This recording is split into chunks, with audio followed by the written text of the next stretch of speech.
வணக்கம். இன்னைக்கு வீடியோல அட்சய திருதியை எந்த நேரத்துல கொண்டாடலாம்? அட்சய திருதியை முறையாக கொண்டாடினால் எப்படி செல்வம் பெருகும்? அட்சய திருதியை நாள்ல எதை செய்வதால் செல்வம் இரட்டிப்பாகும், மகிழ்ச்சி பெருகும், சந்தோஷமும் நிறைவேறாத பல்வேறு விஷயங்களும் எப்படி விரைவாகவும் வேகமாகவும் நடக்கும்?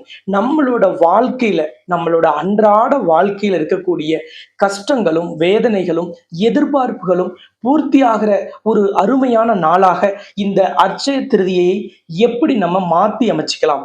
இந்த அட்சய திருதியை முறையாக கொண்டாடுவதால் நமக்கு என்னென்ன யோகங்களும் அதிர்ஷ்டங்களும் கிடைக்கும்? இந்த அட்சய திருதியை பத்தி என்ன விதமான மூட நம்பிக்கைகள் இருக்கு?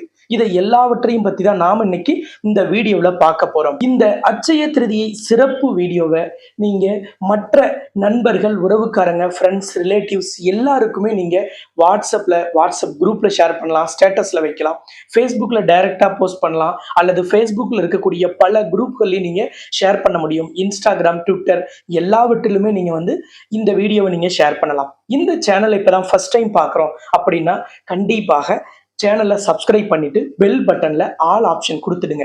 நம்ம போடக்கூடிய ராசி பலன் வீடியோவோ, ஆன்மீக தகவல்கள், இந்த மாதிரி சிறப்பு விழாக்களோட தகவல்கள், பண்டிகைகளோட தகவல்கள் எல்லாமே உங்களுக்கு நோட்டிபிகேஷன் அப்பதான் காமிக்கும். நீங்க மிஸ் பண்ணாம பார்க்க முடியும். அட்சய திருதியினொன்னே நமக்கு ஞாபகம் வருது, அட்சய திருதி அன்னைக்கு 1 கிராம் தங்கமாவது வாங்கணுங்கிறது. நீங்க தங்கம் வாங்கலாம், வெள்ளி வாங்கலாம், அல்லது ஒரு பால் 1 லிட்டர் வாங்கி வைக்கலாம், அரிசி வாங்கலாம், உப்பு வாங்கலாம், மல்லிகை வாங்கலாம், தாமரை பூ வாங்கலாம். இது போல எதை வேணாலும் உங்க வசதிக்காக வாங்கலாம். ஆனா இந்த நாள்ல கடன் மட்டும் கட்டாயமாக வாங்கக்கூடாது. இந்த அட்சய திருதி என்னைக்கு வருது அப்படின்னா இந்த 2025 ஏப்ரல் 30ஆம் தேதி, அதாவது 30/4/2025 அன்னைக்கு தான் அட்சய திருதியை நாளாக கொண்டாடப்படுகிறது. இந்த அட்சய திருதியை நாள்ல எதை செய்தாலும் பெருகும். அப்ப புதிய முயற்சிகள்ல ஈடுபடலாம். ஒரு வியாபாரத்தில் இருக்கக்கூடியவர்கள் ஏதாவது ஒரு புதிய ப்ராடக்டை அறிமுகப்படுத்துவது, புதிய கிளையை துவங்குவது, புதிதாக ஒரு வங்கி கணக்கு தொடங்கி அதில் பணத்தை சேமிப்பது, சேவிங்ஸ் அக்கௌண்ட் தொடங்கலாம். இந்த நாள்ல ஒரு ரெக்கரிங் டெபாசிட் ஆர்டி போடலாம், போஸ்ட் ஆபீஸ் சேவிங் ஸ்கீம்ல பணம் போடலாம். நீங்க வீட்டிற்கு தேவையான அரிசி, பருப்பு, மஞ்சள் போன்ற பொருட்களையும் வாங்கி நீங்க வீட்டுல வைக்கலாம். மஞ்சள் தூள் இன்னைக்கு வாங்கலாம், மஞ்சள் கொம்பு வாங்கி வீட்டில் வைக்கலாம். இது எல்லாமே செய்யலாம். எல்லாமே வியாபாரமா மாறி போச்சு இன்னைக்கு காலகட்டத்துல. அப்ப டிவிலையும் நியூஸ் பேப்பர்லயும், ஃபேஸ்புக், வாட்ஸ்அப், போனை திறந்தாலும் சரி, டிவியை திறந்தாலும், நியூஸ் பேப்பரை திறந்தாலும், ரேடியோவில் எஃப்எம் திறந்தாலும் எல்லாத்துலயுமே அட்சய திருதிக்கு நகை கடையின் விளம்பரம் தான் அதிகமா வருது. ஆனா நகை மட்டும்தான் வாங்கணுமா, நகை வாங்கியே ஆகணுமா அப்படின்னா உங்களால நகை வாங்க முடியும்னா நீங்க வாங்கலாம். கட்டாயம் வாங்கி ஆகணுங்கிற அவசியம் இல்லை. அதே மாதிரி வைரம் தான் வாங்கணுமா, தங்கம் தான் வாங்கணுமா, வெள்ளி தான் வாங்கணுமா அப்படின்னு இல்லை. உங்கள் வசதிக்கு ஏற்ப நீங்க எதையும் வாங்கலாம். ஆனால் அது கட்டாயம் இல்லை. இந்த அட்சய திருதியை அப்படிங்கிறது என்ன பின்புலம் கொண்டிருக்கு அப்படின்னா, செல்வத்தை எல்லோருக்கும் கொடுக்கக்கூடிய ஒரு அக்கவுண்டண்டாக, கணக்கு பிள்ளையாக, மந்திரியாக இருக்கக்கூடிய குபேரனின் செல்வம் தன்னுடைய ஆணவத்தால் அழிந்து விடுகிறது. தாய் மகாலட்சுமி அஷ்ட ஐஸ்வர்யங்களையும் அள்ளித்தரும் மகாலட்சுமி குபேரனின் அகந்தையையும், குபேரனின் செருக்கையும், குபேரனின் தலைக்கணத்தையும் நீக்குவதற்காக தன்னிடம் இருக்கக்கூடிய செல்வத்தை குபேரனுக்கு கொடுக்காமல் குபேரனிடம் இருக்கும் செல்வங்கள் அனைத்தும் தீர்ந்து போகும் ஒரு நிலையை உருவாக்கி விடுகிறார். அப்பொழுது மனம் வருந்திய குபேரன் சிவபெருமானை நோக்கி தவம் இருக்கிறார். எனக்கு இந்த மாதிரி மிகப்பெரிய அளவில் எந்த சூழ்நிலையிலும் அழியாத செல்வத்தை, அல்ல குறையாத செல்வத்தை நீங்க எனக்கு கொடுக்கணும்னு. அப்ப சிவபெருமான் சொல்றார், எல்லா விதமான அருளையும் கொடுக்கும் ஒரு பெரிய சக்தி என்னிடம் இருக்கிறது. ஆனால் செல்வத்தை யாருக்கு எப்படி முறையாக பகிர்ந்து கொடுக்கணுங்கிற அந்த ஒரு மிகப்பெரிய பொறுப்பு மகாலட்சுமியிடம் மட்டுமே இருப்பதால் உங்களோட தவ வலிமையை நான் பாராட்டி இந்த தவ வலிமையை மகாலட்சுமியிடம் நான் அனுப்பி வைக்கிறேன். நீங்க தொடர்ந்து மகாலட்சுமியை நோக்கி தவம் இருங்கள். உங்கள் அகந்தையையும் ஆணவத்தையும் தலைகணத்தையும் விட்டுவிடுங்கள். மன தூய்மையோடு, உள்ள தூய்மையோடு நீங்க செய்யணும்னு நினைத்து மகாலட்சுமியை நோக்கி தவம் இருங்கள். உறுதியாக உங்கள் தவ வலிமையால் இழந்த செல்வங்களை மகாலட்சுமி உங்களுக்கு மீட்டு தருவார் சொல்லிவிட்டு சிவபெருமான் மறைந்து விடுகிறார். இந்த குபேரன் என்ன செய்கிறார்னா, மகாலட்சுமியை நோக்கி தவம் இருக்கிறார். தன்னுடைய அகந்தையை, தன்னுடைய ஆணவத்தை, தன் தலை கணத்தை அவர் உணர்ந்து கொண்டு தவம் இருக்கிறார். அந்த தவ வலிமையை பாராட்டிய தாய் மகாலட்சுமி அவர் கண்முன்னே தோன்றி அவரிடம் ஒன்று சொல்லுகிறார். நீங்க எதை கேட்டாலும் நீங்கள் அல்ல அல்ல குறையாத அமுத சுரபியாக அச்சய பாத்திரத்தை உங்களிடத்தில் ஒப்படைக்கிறேன். அந்த அச்சய பாத்திரத்திலிருந்து ஏழைகளுக்கு, தேவைப்படுபவர்களுக்கு, கேட்பவர்களுக்கு அள்ளி அள்ளி கொடுங்கள் என்று தன் அகந்தையையும் தன் ஆணவத்தையும் தன் தலை கணத்தையும் நீக்கிய குபேரன் ஒரே ஒரு சந்தேகம் கேட்கிறார். எல்லாம் நானே கொடுக்கிறேனே, உங்களை எப்படி யாரும் வந்து பார்ப்பாங்க அப்படின்னு. அப்பொழுது தாய் மகாலட்சுமி சிரிச்சுட்டே சொல்றாங்க, உங்களிடத்தில் எதை கேட்டாலும் நீங்க கொடுக்கும் பொழுது, அவர்கள் கை நீட்டி வாங்கும் பொழுது அந்த நொடியாவது என்னை நினைப்பவர்களுக்கு குறைவில்லாமல் கொடுங்கள். அதனாலதான் இன்னைக்கும் பல்வேறு ஆலயங்கள்ல சைவ ஆலயங்கள்னு சொல்லக்கூடிய சிவன் சார்ந்த ஆலயங்களாக இருக்கலாம், வைணவ திருத்தலங்களாக இருக்கலாம், எல்லாவற்றிலுமே கருவறையின் மேலே நிலைவாசல்னு சொல்லக்கூடிய தலைவாசலில் மகாலட்சுமி 2 யானைகளோடு கஜலட்சுமியாக காட்சி தருகிறார். அதற்கு என்ன காரணம்னா, நாம முருகன் கோவில், விநாயகர் கோவில், பெருமாள் கோவில், சிவன் கோவில், எந்த ஆலயங்களுக்கு வேணாலும் போய் வழிபாடு செய்யலாம். ஆனால் அந்த ஆலயத்தில் நீங்க வைக்கும் பிரார்த்தனையை அந்த ஆலயத்தில் இருக்கும் கருவறையில் இருக்கும் அந்த இறைவன் நிறைவேற்றுவதற்கு லக்ஷ்மியிடம் உத்தரவு கேட்பார். லக்ஷ்மி சம்மதித்தால் மட்டுமே உங்களுக்கு உங்கள் பிரார்த்தனை நிறைவேறும். பல பேர் ஆலயத்துக்கு போய் வழிபாடு செய்யும் பொழுது கருவறைக்கும் வெளியில தலைவாசலுக்கு மேல இருக்கக்கூடிய மகாலட்சுமியை பார்த்து வழிபட மறந்து விடுவார்கள். அதனாலேயே என்னமோ நிறைய பேரோட பிரார்த்தனை நிறைவேறுவதில்லை. இன்னையிலிருந்து ஒரு விஷயம் தெரிஞ்சுக்குங்க, எந்த ஆலயத்துக்கு போய் நீங்கள் வழிபாடு செய்தாலும் அங்கே தலைவாசல் அப்படின்னு சொல்லக்கூடிய நிலைவாசலுக்கு மேல இருக்கக்கூடிய கஜலட்சுமியை மனதார பிரார்த்தனை செய்து கொள்ளுங்கள். அப்ப உங்களோட வேண்டுதலை உங்கள் இறைவன் உங்களுக்கு தருவதற்கு லக்ஷ்மியின் பரிபூரண ஆசீர்வாதம் கிடைக்கும். ஆதிசங்கரர் ஒரு முறை ஒரு ஏழை வீட்டிற்கு பயணம் செய்கிறார். அந்த ஏழை வீட்டுல அவர்கள் ஒவ்வொரு நாளும் இறைவனுக்காக வழிபாடு செய்து இறைவனை நோக்கி பிரார்த்தனை செய்துவிட்டு அவர்கள் தினந்தோறும் காலையில் விரதம் இருந்து மதியம் அந்த விரதத்தை பூர்த்தி செய்துவிட்டு ஏதாவது ஒரு உணவை அவர்கள் உட்கொள்வதை வழக்கமாக கொண்டிருக்கிறார்கள். அட்சய திருதியை அன்னைக்கு அவர்கள் விரதம் இருந்து இறைவனை வழிபாடு செய்றாங்க.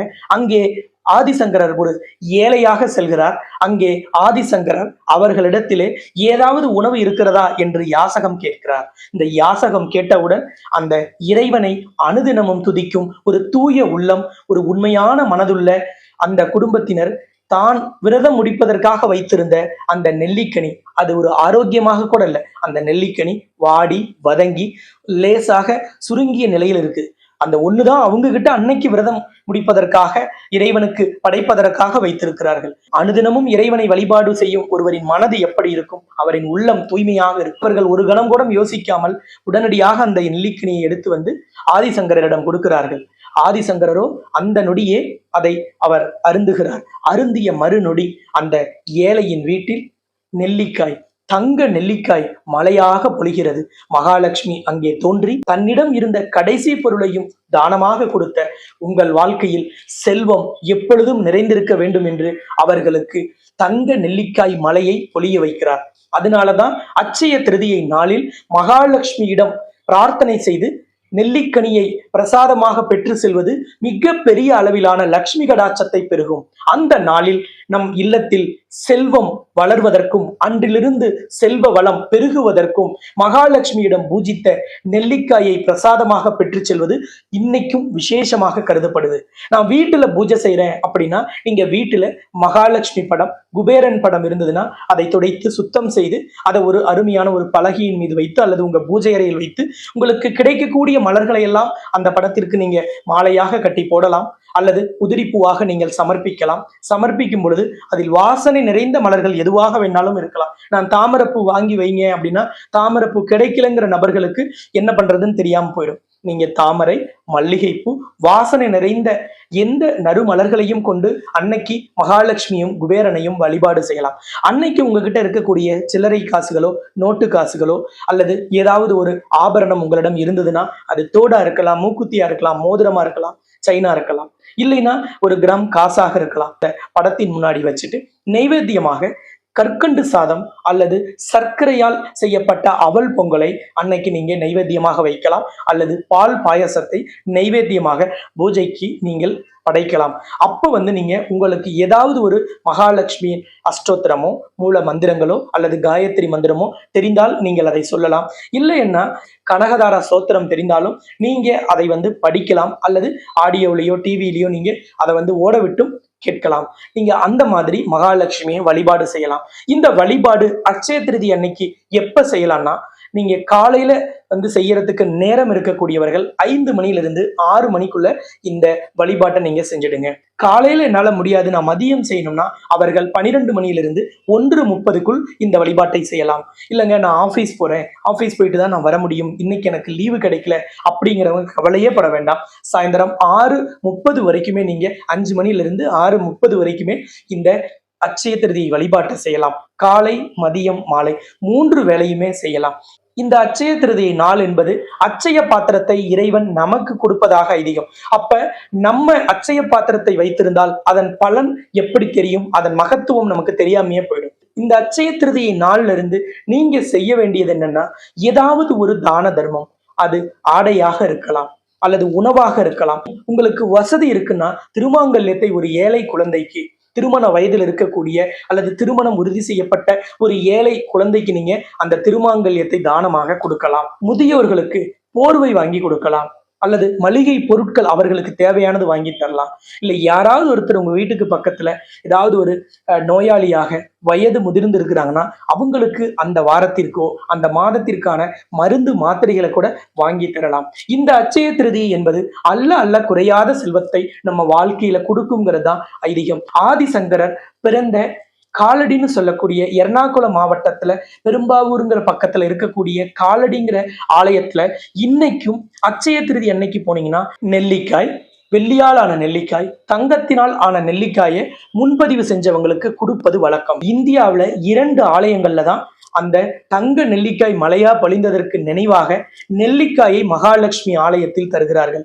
ஒன்று கேரளாவில் இருக்கக்கூடிய காலடி கிருஷ்ணர் கோவிலில் ஆதிசங்கரர் பிறந்த அந்த ஆலயத்தில், அதே போல் இன்னொரு ஆலயம் தமிழகத்தில் சேலம் மாவட்டம் தலைவாசல் இருக்கக்கூடிய உலகின் முதல் அஷ்டலட்சுமி நவகிரக திருக்கோவில்ல நாளைக்கு போய் வழிபாடு செய்யறவங்களுக்கு பூஜிக்கப்பட்டு மகாலட்சுமியின் கையால் உங்களுக்கு நெல்லிக்காய் வழங்கப்படும். மகாலட்சுமி எப்படி அந்த ஏழை குடும்பத்தில் தங்க நெல்லிக்காயை மலையாக பொழிய செய்தாரோ அதுபோல உங்கள் இல்லத்திலும் மகாலட்சுமியின் ஆலயத்திலிருந்து வரும் அந்த நெல்லிக்காய் அல்ல குறையாத அஷ்ட ஐஸ்வர்யங்களையும் 16 செல்வங்களையும் அல்ல குறையாமல் ஒரு அமுத சுரபியாக அட்சய பாத்திரமாக உங்கள் இல்லம் மாறும். கடன் நீங்கும், கஷ்டம் தீரும், கவலை தீரும், நீண்டகால திருமண தடை விலகும், குழந்தை பாக்கியம் இல்லாத நிலை மாறும், உங்கள் குழந்தைகள் படிப்பில் மிகுந்த ஆர்வம் செலுத்துவார்கள், நல்ல மதிப்பெண்களை பெறுவார்கள், ஆரோக்கியத்தில் நல்ல ஒரு மேம்பாடு கிடைக்கும். இந்த அட்சய திருதியை நாள் இன்னொரு விஷயத்திற்கு ரொம்ப ரொம்ப ரொம்ப முக்கியம். அது உங்களுக்கு நீண்ட காலம் இருக்கும் கடன் அல்லது எந்த ஒரு கடனும் விரைவாக தீரணும்னா அட்சய திருதியை அன்னைக்கு அந்த கடன் தொகையில சின்ன அளவாவதோ நீங்க பேங்க்ல வாங்கியிருந்தா அதுல போய் சலான் எழுதி மதியம் 12 மணியிலிருந்து 2 மணிக்குள்ள டெபாசிட் பண்ணிடுங்க. இந்த கடனின் அளவு மிக விரைவாக குறையும். நிறைய பேருக்கு அடுத்த அட்சய திருதிக்குள் கடன் முழுவதுமாக நீங்கிவிடும். இந்த நாள்ல எந்த காரணம் கொண்டும் கடன் வாங்கக்கூடாது. பொதுவாகவே புதன்கிழமையில் 12 மணியிலிருந்து 1 மணிக்குள் நீங்க எப்ப வேணாலும் போய் எந்த வாரத்துல வேணாலும் கடனை ஒரு சின்ன தொகையை நீங்க கட்ட ஆரம்பிச்சீங்கன்னா அந்த கடன் வேகமாக அடையுங்கிறது ஐதீகம். இந்த அட்சய திருதியில் தங்கம் வாங்க முடிஞ்சா வாங்கலாம், வெள்ளி வாங்க முடிஞ்சா வாங்குங்க, வைரம் வாங்க முடிஞ்சா வாங்குங்க, 1 கிராம் வாங்க முடிஞ்சாலும் தங்கமோ வெள்ளியோ வாங்கலாம். இது எதுவுமே வாங்க முடியல, அட்சய திருதியை ஏழைகளுக்கானது இல்லை அப்படிங்கிற வருத்தமே வேண்டாம். நெல்லிக்காய் வாங்குங்க, மஞ்சள் வாங்குங்க, குங்குமம் வாங்குங்க, அரிசி வாங்கலாம், உப்பு வாங்கலாம், அன்னைக்கு பருப்பு வாங்கலாம், பால் வாங்கி வைக்கலாம். இது எதை வாங்கினாலும் உங்களுக்கு அட்சய திருதியின் பலன் அதிக அளவில் கிடைக்கும்.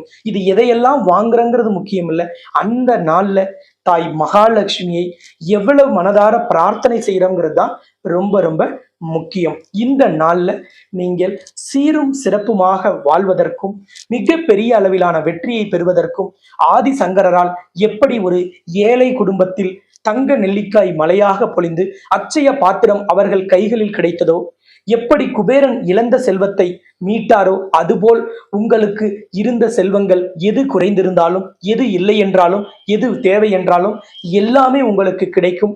இந்த நேரத்தில் உங்கள் ஒவ்வொருவரின் இல்லத்திலும் மகாலட்சுமி கண்டிப்பாக வாசம் செய்யட்டும். அந்த மகாலட்சுமியின் அருள் கடாட்சத்தால் 16 செல்வங்களும் அஷ்ட ஐஸ்வர்யங்களும் குறைவில்லாமல் கிடைக்கட்டும். கமெண்ட்ல போய் தாய் மகாலட்சுமியை வணங்கும் விதமாக ஜெய் மகாலட்சுமினும் ஓம் குபேரனே போற்றினும் பதிவிடுங்கள். உறுதியான செல்வமும் நிச்சயமான வளர்ச்சியும் நீடித்த வெற்றியும் நீங்காத புகழும் உங்கள் வாழ்க்கையிலும் உங்கள் குடும்பத்திலும் நிச்சயமாக தவழும். அடுத்த அட்சய திருதியைக்குள் நீங்கள் நினைத்த அனைத்தும் அப்படியே நிறைவேறும். உங்களுக்கு அட்சய திருதியை நாளின் வாழ்த்துக்களையும் ஆசிகளையும் தெரிவித்துக் கொள்கிறேன். எல்லோரை விட எனக்கு ஒரு கூடுதல் சிறப்பு உண்டு இந்த அட்சய திருதியில் உங்களுக்கு வாழ்த்துக்கள் சொல்வதில். காரணம், தாய் மகாலட்சுமியின் உபாசகராகிய நான் உங்களுக்கு வாழ்த்துக்களை சொல்வதில் பெருமைப்படுகிறேன். மகாலட்சுமியிடம் உங்களுடைய ஒவ்வொருவரின் கோரிக்கையும் நிறைவேறுவதற்காக நாளைய தினம் சிறப்பு பிரார்த்தனையில் ஈடுபட இருக்கிறேன். இதேபோல் சிறந்த இன்னொரு வீடியோவில் நாம் மீண்டும் சந்திக்கலாம். இந்த சேனலை சப்ஸ்கிரைப் பண்ணாம இருந்தா சப்ஸ்கிரைப் பண்ணிட்டு பெல் பட்டன்ல ஆல் ஆப்ஷன் கொடுத்துடுங்க. இந்த வீடியோ அட்சய திருதிக்கான அடிப்படை தகவல்களை எல்லாத்தையும் உங்ககிட்ட வந்து சேர்த்திருக்குங்கிற நம்பிக்கையோடு நான் வீடியோவை நிறைவு செய்கிறேன். நான் ஜோதிட ரத்னா, ஜோதிட கலாநிதி, ஜோதிட செம்மல், மகாலட்சுமி உபாசகர், ஸ்ரீலஸ்ரீ டாக்டர் ராம் பரிமளம் ஆச்சாரிய குருஜி. நன்றி, வணக்கம்.